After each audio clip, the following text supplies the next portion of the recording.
சித்த வைத்தியசாலை ஒரு சகாப்தம். இந்தியாவில் 7 தலைமுறைகளாக 197 வருடங்களாக தொடர்ந்து சித்த வைத்தியம் செய்து வரும் ஒரே ஸ்தாபனம் சேலம் சிவராஜ் சித்த வைத்தியசாலை மட்டுமே. சின்னத்திரையை பார்த்து கொண்டிருக்கும் தமிழ்நாட்டில் உள்ள எனது பேர குழந்தைகளுக்கும் வாலிபர்களுக்கும் என் உடன் பிறந்த சகோதரர்களுக்கும் சேலம் சிவராஜ் சித்த வைத்தியசாலையின் வணக்கத்தையும் நன்றியும் மீண்டும் தெரிவித்துக் கொள்கிறோம். சேலம் சிவராஜ் சித்த வைத்தியசாலை தமிழ்நாட்டில் 7 தலைமுறைகளாக தொடர்ந்து சித்த வைத்தியம் செய்து வரும் பாரம்பரியமிக்க ஸ்தாபனம். 7 தலைமுறைகள். முத்துலிங்கசாமி அவர்கள் அவருடைய ஒரே மகனான சுப்பிரமணிய வைத்தியர் அவர்களுக்கு இந்த தொழில் ரகசியங்கள் எல்லாம் கற்றுக் கொடுத்து வந்திருக்கார். சுப்பிரமணிய வைத்தியர் அவர்கள் அவருடைய ஒரே மகனான ரத்ன வைத்தியர் அவர்களுக்கு மருந்து தயாரிக்கும் முறைகள் அவர் கற்று வந்த விஷயங்கள் யாவையுமே கற்றுக் கொடுத்து வந்திருக்கார். ரத்ன வைத்தியர் அவர்கள் அவருடைய ஒரே மகனான சிவராஜ் அவர்களுக்கு இந்த தொழில் ரகசியங்களை கற்றுக் கொடுத்து வந்திருக்கார். சிவராஜ் அவர்கள் அவருடைய ஒரே மகனான சிவராஜ் சிவகுமார் ஆகிய எனக்கு அவர் கற்று வந்த விஷயங்கள், மருந்து தயாரிக்கும் முறைகள் மற்றும் சகல விவரங்களையும் கற்றுத்தந்து வந்திருக்கார். நான் எனது ஒரே மகன் சிவராஜ் சஞ்சய்க்கு அவனுடைய ஒரே மகன் சிவராஜ் சிவைக்கு இந்த தொழில் ரகசியங்களை கற்றுக் கொடுத்து வந்திருந்தாலும் மனதில் இருக்க ஆதங்கங்கள்லாம் என்ன அப்படின்னாக்க, இந்த பாரம்பரியமிக்க சித்த வைத்தியம் தமிழ்நாட்டில் ஒரு 200-250 பேர் மட்டும் கையாண்டு வந்திருக்க மூலிகை ரகசியங்கள், அபரிதமான மூலிகை ரகசியங்கள் அவங்க பாரம்பரியத்தை சேர்ந்தவங்களுக்கு மட்டும்தான் கற்றுக் கொடுத்து வந்திருக்காங்களே ஒழிய வேற யாருக்கும் இதுவரை கற்றுத்தந்து வந்ததில்லை. எனது முப்பாட்டனார் அவர்கள் இந்த பலகீனம் சம்பந்தப்பட்டதுக்கு மட்டும் அதிகபட்சமான மூலிகை ரகசியங்களை கற்றுத்தந்து வந்திருந்ததுனால இந்த மூலிகை ரகசியங்களை கையாண்டு வந்திருக்க என்னுடைய முப்பாட்டனார் அவர்கள் பலகீனம், ஆண்மை குறைவு, இல்லற இன்பத்துக்கு ஈடுபாடு முடியாமை, இதுக்கு அதிகபட்சமா என்னுடைய தகப்பனார் கையாண்டு வந்திருக்காங்க. ஏன்னா இன்னைக்கு இருக்க சூழ்நிலையில 66 வயசை தாண்டி நான் போயிட்டு இருக்கிற இந்த நேரத்தில் நான் இன்னைக்கு இருப்பனோ, நாளைக்கு இருப்பனோ, நாளானிக்கு இருப்பனோ எனக்கு தெரியாது. நான் இன்னைக்கு இருப்பனோ, நாளைக்கு இருப்பனோ, நாளானிக்கு இருப்பனோ தெரியாது. ஆனா நான் உயிரோட இருக்கிறதுக்குள்ள இந்த மூலிகை ரகசியங்கள் தெரிஞ்ச விஷயங்களை என்னுடைய தமிழ்நாட்டில் உள்ள எனது பேர குழந்தைகளுக்கும் மகன் போன்ற வாலிபர்களுக்கும் என் உடன் பிறந்த சகோதரர்களும் சொல்லி வரணுங்கிற ஆதங்கத்தில் தான் அதிக நிகழ்ச்சி. இதில் ஒரு பையன் கெட்டு போகும்போது அவங்க வீட்டில் ஒரு தாய் தகப்பனார் என்ன உரிமையை எடுத்துக்கிறாங்களோ அந்த பையன் மேல, அதை விட அதிகபட்சமா அவங்க குடும்பத்தில் ஒருத்தனா இருந்து அவங்களை அதிகபட்சமா சண்டை போட்டு நான் பேசியிருக்கேன். சில விஷயங்கள் திருந்த மாட்டேங்கிறாங்க அப்படின்னு நிகழ்ச்சியில் எனக்கு செய்தித்தாள்களையோ அல்லது போன் மூலியமாவோ நேர்லயோ சொல்லும் போது பாத்தீங்கன்னாக்க, சில விஷயங்களை நான் சின்ன திரையில பேசும்போது அழுதுகிட்டு கூட பேசியிருக்கேன். கண்ணு தப்பு செய்யாதீங்கண்ணா, வாழ்க்கை வீணாகி போடும், இதனால இந்த மாதிரி எல்லாம் வாழ்க்கை வீணாகி நீங்க வாழ்க்கையில சுகத்தை அனுபவிக்கக்கூடிய ஸ்டேஜ் எல்லாம் இழந்துட போறீங்க அப்படின்னு சொல்லி அழுதுகிட்டும் பேசியிருக்கேன். அதிக நிகழ்ச்சியில பேர பசங்கிட்டையும் மகன் போன்ற வாலிபர்ட்டையும் கெஞ்சி காலில் விழுவாத குறையா, கண்ணு தப்பு செய்யாத, இதனால என்னென்ன வாழ்க்கை என்னென்ன மாதிரி எல்லாம் போகும், நீங்க பருவ வயசு வரத்துக்குள்ள உங்க வாழ்க்கை எந்த அளவுலாம் சின்ன பண்ணமாயி நீங்க வாழ வேண்டிய காலங்கள் எல்லாம் என்ன அளவுக்கு இருட்டா ஆக போகுது அப்படிங்கறத சொல்லி கெஞ்சும் பார்த்திருக்கேன். அப்பயும் திருந்துற மாதிரி இல்லை. கன்னியாகுமரியிலிருந்து மெட்ராஸ் வரலும் பாத்தீங்கன்னா இந்த நிகழ்ச்சியை பேசிட்டு இருக்கும்போது நான் ஒரு காலகட்டத்தில் போன் மூலியமா வர செய்திகள் பார்க்கும்போது, நீங்க சொல்ற விஷயங்களை கேட்டோம் தாத்தா, நீங்க சொல்ற விஷயங்களை கேட்டோம், இதில் ஒரு படிப்புன்னு அமையக்கூடிய அளவுக்கு இருக்கு, இந்த கைப்பழக்கத்துல சக்தியை வீண் பண்ணி விரயம் பண்ணி பாதிக்கப்படுறதுனால வாழ்க்கை வீணாகுதா அப்படிங்கறத போன்ல சொல்லுவாங்க அப்படின்னு சொல்லி எதிர்பார்த்திருந்த காலகட்டங்கள் ஒரு காலகட்டங்கள். போன் வருமா, நீங்க சொல்ற விஷயங்களை கேட்டு திருந்திட்டேன் அப்படின்னு சொல்லுவாங்கன்னு எதிர்பார்த்திருந்த காலகட்டங்கள் ஒரு காலகட்டங்கள். இன்னைக்கு இருக்க சூழ்நிலையில தமிழ்நாட்டிலேயே பாத்தீங்கன்னாக்க அதிகபட்சமா தமிழ்நாட்டில் பிறந்து வளர்ந்து தமிழ்நாட்டில் வாழ்ந்துட்டு இருக்கிறதுலயே அதிகபட்சமா பெரிய பாக்கியம் பண்ணிருந்தோம், பெரிய புண்ணியமானோ நான் ஒருவனா தான் இருக்கும் முடியும் அப்படிங்கிறது இந்த நிகழ்ச்சியில் நான் சொல்லிக்கிறேன், பெருமையா சொல்லிக்கிறேன்.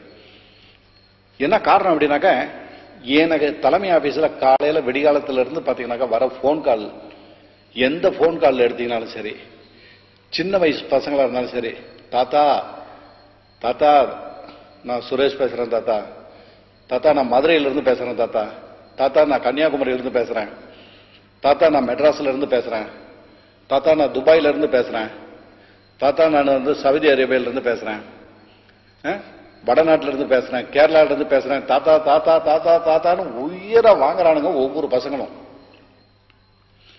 உண்மையாலுமே ஒரு குடும்பத்துல வந்து பேர குழந்தைங்க இருந்ததுன்னா ஒரு குழந்தைங்க 2 குழந்தைங்க இருக்கும், அல்லது 3 குழந்தைங்களா இருக்கலாம்.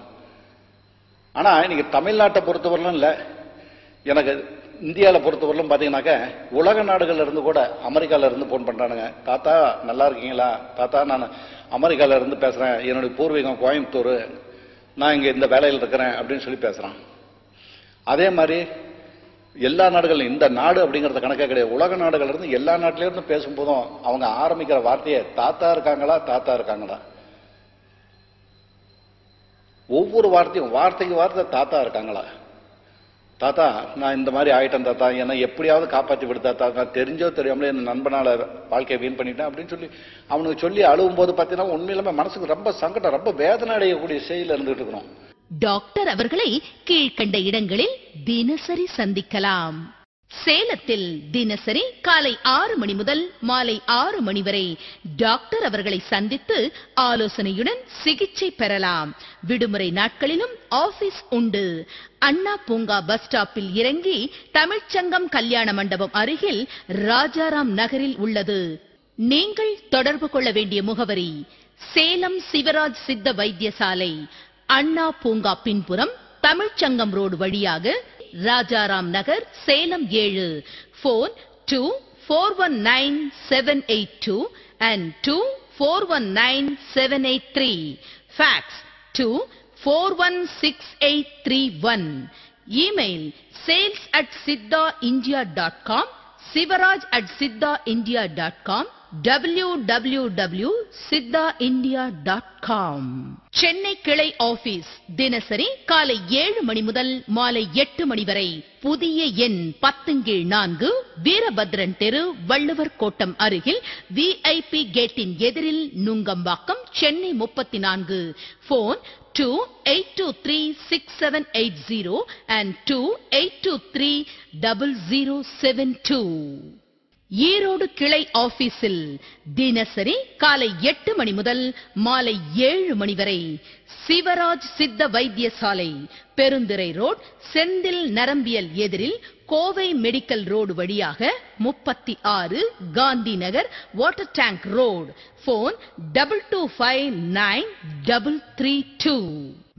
அதே மாதிரி இந்த பலகீனத்துல 13 வயசுல இருந்து 25 வயசுக்குள்ள பாத்தீங்கன்னா ஒரு பையன் தவறு செய்யும்போது அவனுடைய உடம்புல அப்பதான் இந்திரிய உற்பத்தி ஆகிட்டே வந்துட்டு இருக்கும். இந்திரிய உற்பத்திங்கிறது அபரிதமான உற்பத்தி ஆகிட்டு வர நேரத்துல 20-25 வயசுக்குள்ள வர இந்திரிய உற்பத்தி, விந்தனுடைய உற்பத்தி பாத்தீங்கன்னாக்க கிட்டத்தட்ட அவனுக்கு 35 வயசானாலும் 45 வயசானாலும் 65 வயசானாலும் 75 வயசானாலும் அவனுக்கு போதும் அப்படிங்கிற அளவுக்கு இருக்கக்கூடிய விந்தை வந்து என்ன பண்றானுங்க அவனுங்க சின்ன வயசுலயே நண்பர்கள் சேர்க்கையால, இந்த பையன் சொன்னா அந்த பையன் சொன்னா இவங்க சொன்னாங்க அவங்க சொன்னாங்க, ஏதோ ஒரு காரண காரியங்களால, அதாவது காக்கா போய் உட்காரும் போது பனம்பழம் வந்து கீழே விழுந்துருச்சான். அப்ப காக்கா உட்காரும் போது பனம்பழம் கீழே விழுந்துருச்சு அப்படின்னா அதனுடைய வெயிட்டுக்காக விழுவல, அது விழுகிற நேரத்துல காக்கா போய் உட்கார்ந்துருக்கு. அந்த மாதிரி இவனுக்கு தவறு செய்யறது இதுதான் காரண காரியங்கள் கிடையாது. ஏதோ ஒரு காரண காரியங்களால தவறு செஞ்சு பாதிக்கப்பட்டு வரும்போது அந்த பையன் 2 வருஷம் தவறு பண்றான், 3 வருஷம் தவறு பண்றான். தவறு பண்ணும்போது அவனுக்கு அந்த விவரங்கள் தெரியாம தப்பு பண்றான். அதுல ஒரு சுகத்தை கண்மூடி கண் திறக்கிற நேரம் பண்ற சுகத்துல தவறு பண்ணும்போது ஒரு சொட்டு இந்திரியம் வீணாகுதுன்னா அதுல 60 சொட்டு ரத்தம் இருக்குன்னு ஒவ்வொரு நிகழ்ச்சியிலுமே சொல்லியிருக்கேன். அப்ப ஒரு முறைக்கு வந்து 240 சொட்டு சக்தியை வீண் பண்ணி விரைவு பண்ணி பாதிக்கப்பட்டு வரும்போது அங்க அவயங்கள் பூரா படிப்படியா பாதிக்கப்பட்டு போகுது. அப்ப என்ன ஆகுது, விந்த செலவு பண்ணாத, தவறு செஞ்சு சக்தியை வீண் பண்ணாதுன்னு சொல்லும்போது இன்னைக்கு படிச்ச பசங்களாம் என்ன பண்ணிட்டாங்க, அடடா உங்களுக்கு என்ன சார் சித்த வைத்தியத்துல தெரியும், சித்த வைத்தியத்தை பத்தி உங்களுக்கு என்ன தெரியும், சித்த வைத்தியத்துல என்ன ஆதாரங்கள் இருக்கு, இதுவரையில எந்த விதமான ஆதாரமும் நீங்க எதுவுமே சொன்னது கிடையாது.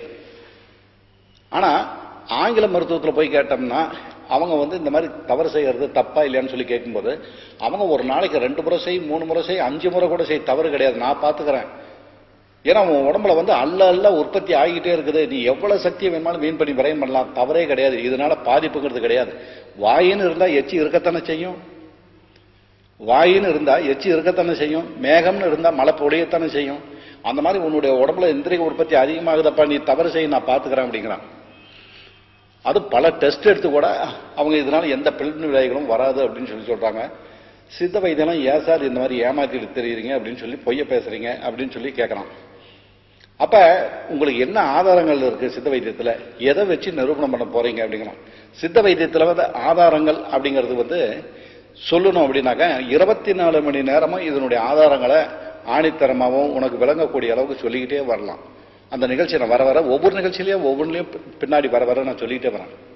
அப்ப அந்த பையன் கேட்கும்போது உனக்கு என்ன ஆதாரங்கள் இருக்குது அப்படிங்கும் போது அந்த பையன் பாத்தீங்கன்னாக்க ஒரு 6 மாசம் அல்லது 1 வருஷம் தவறு பண்ணிட்டு இருப்பான். ஏன்னா அவனுக்கு உடம்பு தவறு செய்ய செய்ய பாத்தீங்கன்னாக்க அற்புதமா சும்மா உடம்பு அழகு செஞ்சுற அளவுக்கு இருப்பான். 1 வருஷம் தவறு செஞ்சவனு கூட உடம்பு அற்புதமா இருக்கிற மாதிரியே இருக்கும். அந்த 1 வருஷம் முடியட்டும் பாருங்க. அந்த 1 வருஷம் முடியும் போது 2வது வருஷம் வரும்போது பாத்தீங்கன்னாக்க அப்ப நம்மகிட்ட ஆதாரத்தை கேட்கிற பையன் நமக்கு கேட்பான், என்னடா ஆதாரம் இருக்குமா? அப்ப அவன் ஆதாரம் என்னடா இருக்குதுங்கும் போது, ஐயோ எனக்கு ஆதாரமே சொல்ல தெரியலையப்பா, எப்படி சொல்றது அப்படிங்கிறது தெரியலையே அப்படின்னு சொல்லிட்டு நம்ம அவன் கேட்கிற கேள்விக்கு வாயை மூடிக்கணும். பதிலே சொல்லாத அளவுக்கு வாயை மூடிக்கிட்டு இருக்கிற அளவுக்கு நம்ம இருக்கக்கூடிய அளவுக்கு அவனுங்க கேள்வி மேல கேள்வி கேட்பாங்க. ஏன்னா ஆங்கில மருத்துவத்துல எல்லா விதமான ஆதாரங்களும் எடுக்கிறாங்க, டெஸ்ட் எடுக்கிறாங்க, ரத்த பரிசோதனை பாக்குறாங்க. அவங்களே தவறு இல்லை அப்படிங்கும் போது உங்களுக்கு எந்த விதமான ஆதாரம் இல்லாம இதை பொய்ய சொல்லி ஏன் ஏமாத்திக்கிட்டு இருக்கீங்க அப்படிமா. சரி நம்ம என்ன பண்ணிடுவோம், சரிடா கண்ணு விட்டுரு. ஏன்னா இந்த நேரத்தில் இந்த பருவ வயசுல நாங்கள் எதை சொன்னாலும் எந்த மாதிரி விவரங்கள் சொன்னாலும் நீ ஏற்றக்கூடிய சூழ்நிலை இல்லை. அதனால ஆதாரங்களை உனக்கு சமயம் வரும்போது, ஏன்னா எதையுமே சமயம் வரும்போது சுட்டி காட்டினாதான் அதனுடைய விளக்கங்கள் புரியுமே ஒழிய இப்ப நம்ம சொல்லி காட்ட வேண்டாம் அப்படின்னு விட்டுருவோம். 1 வருஷம் தவறு செய்யலாம், 2 வருஷம் போவான், 2 வருஷத்துல 3வது வருஷம் வரும்போது பாதிக்க ஆரம்பிச்சிருவோம். அப்ப நம்ம சொல்லுவோம், இந்த தவறு செஞ்சுட்டு வரும்போது உச்சந்தலையிலிருந்து கால் அடிவாங்க உள்ள நாடி நமக்கு பூரா சிற வலுவை இழக்க ஆரம்பிக்கின்றா, கை கால் அசரைக்கு ஏற்படும், ஞாபக சக்தி குறையும், தலை மயக்கம் வரும், தன்னைத்தானே நம்பக்கூடிய அளவுக்கு சக்தி கொடுக்காது, எதுல எடுத்தாலும் சந்தேகங்கள். சாதாரணமா நீ வீட்டை பூட்டிட்டு போய் பூட்டணுமா என்னன்னு இழுத்து பார்ப்பேன். அந்த அளவு ஞாபக சக்தி குறைச்சிட்டு வரும்போது கழுத்துக்கு மேல் பகுதியும் இடுப்பினுடைய கீழ் குருத்தும் வலி வந்துடும்டாம்போம். கழுத்துக்கு மேல் பகுதியும் இடுப்பினுடைய கீழ் குருத்தும் வலி வரும்போது ஆண் உறுப்பினுடைய சக்தி வந்து செயல்படுத்த முடியாத அளவுக்கு கொண்டுட்டு வந்து விட்டுரும் அப்படின்னு ஒவ்வொரு நிகழ்ச்சியிலுமே சொல்லுவோம். அப்ப ஆதாரம் என்ன இருக்கு அப்படிமா, நம்மளும் விட்டுட்டு பேசாம போய்கிட்டே இருப்போம். அப்ப நம்ம என்ன பண்ணுவோம், இந்த நிகழ்ச்சியை சொல்லிக்கிட்டு வந்துகிட்டே இருப்போம். அவன் வந்து இதை பொருட்படுத்த மாட்டான். 3 வருஷம் முடியும் போது ஐயாவுக்கு கொஞ்சம் கொஞ்சமா பாதிக்க ஆரம்பிக்கும். அப்பதான் உடம்புல வந்து சத்து குறையும் போது 3 வருஷம், ஏன்னா அதுக்கு மேல அவனோட உடம்புல சக்தி கிடையாது. ஏன்னா அந்த அளவுக்கு அபரிதமான சக்தியை செலவு செய்யும் போது ஒவ்வொன்றா பாதிக்க ஆரம்பிக்கும் போது என்ன பண்ணுவான், நண்பர்கிட்ட போய் கேட்பான். அப்பதான் அந்த நண்பன் என்ன பண்ணுவான், ஒரு 6 மாசம் தப்பு செஞ்சிருப்பான், 1 வருஷம் தப்பு செய்வான். ஆனா அந்த பைத்தியக்கார சித்த வைத்தியம் இதே மாதிரி தான்ப்பா பொழுதுனிக்கும் கத்திக்கிட்டே கிடக்கிறான். எப்படி சொல்லுவான், அந்த பைத்தியக்கார சித்த வைத்தியம் எப்ப பார்த்தாலும் பொழுதுனிக்கு இதே மாதிரி தான் கத்திக்கிட்டு கிடப்பான். அதெல்லாம் நீ பொருட்படுத்தாத, நம்ம செய்யற தவிர நம்ம பாட்டு செஞ்சுக்கிட்டே இருக்கலாம் அப்படின்னு சொல்லுவாங்க. நம்ம இல்லடா எனக்கு இந்த மாதிரிலாம் பாதிக்கிற மாதிரி இருக்குது, எனக்கு பயமா இருக்குது அப்படிமா. அட பயப்படாதா பாரு, நானும் தெம்பு உற்சாகமா ரொம்ப சும்மா அழகு சிந்துற மாதிரி இருந்துட்டு இருக்கேன். ஒரு பெண் இல்ல, எத்தனை பெண்ணை வேணாலும் என்னால திருப்திப்படுத்த முடியும் அப்படின்னு தைரியமா அவன் சொல்லுவான். 3 வருஷத்தை தாண்டி வரும்போது அவனுக்கு பயம் ஏற்படும் போது அங்க அவங்க எல்லாம் குறைஞ்சிக்கிட்டே வரும்போது ஆண் உறுப்பினுடைய பகுதி சிறுத்து சின்னதாகிட்டே வரும்போது மனோநிலை வந்து பாதிக்கக்கூடிய சரி வரும். மனோநிலை எப்படி பாதிக்குது அப்படின்னா, பழகின நண்பர்கிட்ட பேசுறதுக்கு கூச்சப்படுத்துவான், சொந்தக்காரங்க முன்னாடி போகிறதுக்கு வெக்கமா இருக்கும், மனசுக்குள்ள வந்து பயம் அதிகரிச்சிடும். பயம் அதிகமாகும் போது ரோட்ல எங்கேயாவது சண்டை நடந்தா கூட ஐயோ நம்மளதான் சண்டை போடுறாங்களா அப்படிங்கிற அளவுக்கு வந்துடும். திடீர்னு மயக்கம் வருதுன்னா மயக்கம் வர மாதிரி இருக்கும், நெஞ்சு வலிக்கிற மாதிரி இருக்கும், செத்து போடுற மாதிரியே இருக்கும். அந்த அளவுக்கு மனசுல வந்து ஒரு பயம் உண்டாகும் போது அவன் வீட்டை விட்டு எங்கேயாவது வெளியே போகணும்னு வச்சுங்க, ஒரு சின்ன குழந்தை இருந்தா கூட அந்த குழந்தைய பிடிச்சி கை பிடிச்சிட்டு போக முடியாது, தனிமையில போக முடியாது. அந்த அளவுக்கு மனசுல பயம் அதிகமாகும்.